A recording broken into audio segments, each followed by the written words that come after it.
عايزاكي بقى تركزي معايا في الفيديو ده كويس قوي، لان جايبه لك النهارده فكره عبقريه وهخليكي تجيبي حاجه تمنها 150 جنيه هتجيبيها باقل من 8 جنيه. ايوه زي ما بقول لك كده، علشان كده اعملي الفيديو ده لايك واتفرجي عليه للنهايه واعملي له شير واحفظيه عندك، لان الفكره بجد تستاهل انك تجربيها. وكمان هنعمل من الحاجه دي صنفين اجمد من بعض بيتباعوا غاليين جدا بره، وهتعمليهم يعتبر ببلاش. معاكي رشا الغفير بقى، ونقول بسم الله. واللي قدامك ده يا جماعه ناس كتير قوي بتخاف منه لما بتشوفه، وكتير قوي ما بيفكروش ان هم يجربوه رغم ان هو كنز.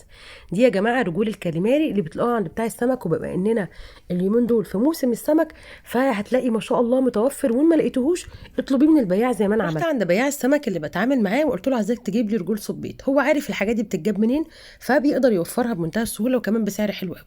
بعد ما جاب لي الكميه دي قعدت انضفها، خدت المجسات اللي قدامكم دي اللي عامله زي رجل الاخطبوط فصلتها على جنب، والرجول الطويله قوي دي حطيتها مع الزعانف بعد ما نضفتها وشلت الطبقه اللي على الوش. بعد ما نضفت كل الكميه دي وزي ما قلت لكم قسمها نصين، حطيت عليها المكون اللي دايما اكلمكم عنه يا جماعه، وهو الطحينه. عمري ما هبطل اتكلم عنه. بعد ما دوبت شويه طحينه كده وحطيتهم في قلب الميه، نقعته حوالي 10 دقائق مع قشر الليمون. قشر الليمون الزيوت العطريه اللي فيه بتخلي ريحه البحريات حلوه قوي. بعد كده غسلتهم كويس قوي زي ما انتم شايفين، دي الجناحه او الزعانف مع الرجول الطويله، ودي الرجول اللي هي المجسات اللي هي عامله زي رجل الاخطبوط. شايفين الطبق ده هناخد فيه كميه، الكميه دي هتطلع لنا ما شاء الله كميه رغم انها صغيره هتطلع كميه كبيره قوي، والباقي هحتفظ بيه في الفريزر لحين يوم تاني. حطيته في اكياس زي ما انتم شايفين كده واحتفظت بيه عشان ابقى اعمله في يوم تاني. نيجي بقى للتتبيله المميزه اللي كان قال لي عليها صاحب مطعم مشهور، وقال لي ان هي دي فيها سر الريحه والطعم اللي بيجيبنا من اخر الدنيا في محلات البحريات المشهوره.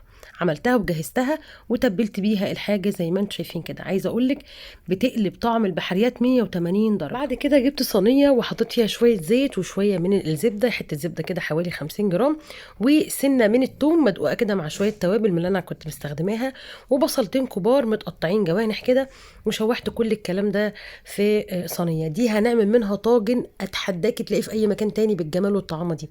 نزلت عليه بعد ما البصل بتاعنا اتكرمل بشويه من الفلفل اخضر واحمر، وبعد ما ريحه الفلفل طلعت كنت مقطعه طماطم صغنن كده مكعبات، رحت نازله بيها على جنب علشان تاخد اللسعه الحلوه من قلب الطاسه. قلبت كل ده مع بعضه وسبتهم يتسبكوا على جنب. بعد ما اتسبكت بقى هنروح نجيب طاجن، اي طاجن عندك، اي صينيه بايركس، اي حاجه عندك، وهتحطي فيها كده الجناحه والرجول الطويله وتحطي عليها الخلطه دي. طبعا انا حطيت فلفل وكمون وكزبره وملح وظبطت الدنيا، وبعد كده قطعت شرايح ليمون وحطيتها على الوش ودخلتها الفرن. ويستحسن تحطيها في قاعده الفرن لان الكاليماري بينزل سوائل كتير قوي. بعد كده جهزت الدقيق اللي انا هعمل فيه الكاليماري اللي هي الرجول بتاعته. حطيت شويه من الزعتر على الدقيق لان الزعتر بيمنع اكسده الزيت واحنا بنقلي، عشان ربنا يعافينا ويعافيكم يحمينا من السرطان. بعد كده جبت رجول الكاليماري ونزلت بيها في الدقيق، وقعدت اقلب كتير كده يا جماعه علشان تتعمل تغليفه حلوه كده تمسك في قلب الرجول وتبقى مقرمشه لما ننزل بيها في قلب الزيت. هنقلب كويس جدا، وبعد ما نقلب مش هنشيلها في الدقيق، هنسيبها حوالي 10 دقايق في الدقيق. وبعد كده باستخدام اي صفايه زي كده، انا بحب جدا استخدم الصفايه دي ايدها مكسوره، بستخدمها في الحاجات اللي زي الجمبري وزي الصبيط والكاليماري. بعد كده الزيت لازم يكون سخن جدا قبل ما انزل بالكاليماري، لسبب ان لو الزيت بارد هيفرقع معانا، وناس كتير قوي اشتكت من الموضوع ده، وهيجلد وهيبقى طري ومش بيقطم وهيبقى بيشد معانا. ده غير ان التغليفه بتاعته هتخليه يقع في الزيت ويشرب زيت ويبقى مش حلو خالص. تمام. بعد كده كل ما ننزل بشويه هنتاكد ان الزيت بتاعنا لازم يبقى سخن، وهنختبرها بان احنا نحط ايدينا على الدقيق. لو لاحظتوا كده هتلاقوني في كل مره بحط ايدي فوق الزيت عشان اتاكد ان هو سخن معايا، وعلشان الكاليماري يبقى مقرمش وما يفرقعش ويبقى بيقطم معانا ما بيجلدش.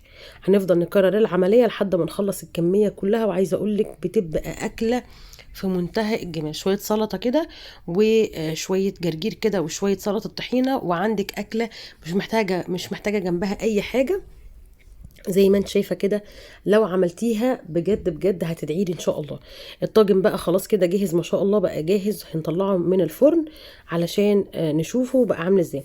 انا قلت لك حطيه على القاعده، انا غلطت وحطيته على الشبكه فبالتالي نزل سوائل كتير قوي زي ما هتشوفي معايا كده. بصي لو تاخدنا مثلا شويه كده بالمعلقه هتلاقيه بصي منزل سوائل كتير قوي، فعلشان كده ابقي حطيه في قاعده الفرن مش على الشبكه، وقبل ما يطلع ب10 دقايق حطيه على الشبكه عشان ياخد لون. لو عجبك